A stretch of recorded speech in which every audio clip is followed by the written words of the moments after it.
ఈ యూట్యూబ్ ప్రేక్షకులకు నా యొక్క ధన్యవాదములు. వశీకరణ గురించి తెలుసుకునే ముందు మీరు మా ఛానల్ని సబ్స్క్రైబ్ చేసుకోండి. వశీకరణ అనేది అసలు ఎందుకు చేస్తారు, చేస్తే మనకి ఫలితం వస్తుందా, ఇది రియలా ఫేక్ అనేది మనం తెలుసుకుందాం. వశీకరణ గురించి చాలామంది చాలా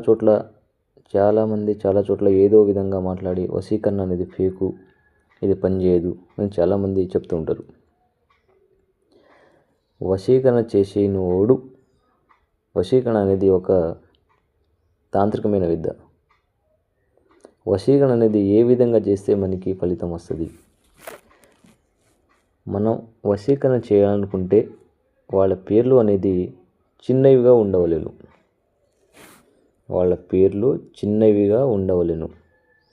కొంతమంది ఏం చేస్తారంటే దేవుడి పేర్లు పెట్టుకుంటారు.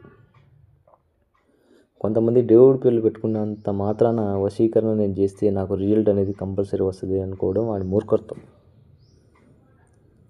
వాళ్ళు దేవుడి పేరు పెట్టుకున్నా, ఏం పేరు పెట్టుకున్నా వశీకరణ అనేది కాదు.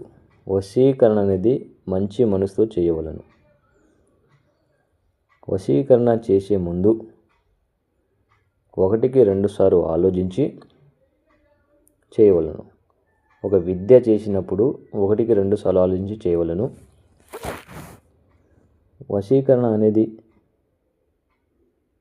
మనం ఆ క్యాండిడేట్ ఫోటో, అమ్మాయి పేర్లు కంపల్సరీగా ఉండవలను. మీకు ఒకవేళ డౌట్ వచ్చి గురుగారు వశీకరణ కావట్లేదు, నేను చేసిన ఫలితం లేదనుకుంటే స్క్రీన్పై ఉన్న నెంబర్ని కాల్ చేసి గురువు గారిని మీట్ అవ్వండి. మీకు ఏ సమస్యలైనా గురువుగారు తప్పకుండా చెప్తాడు.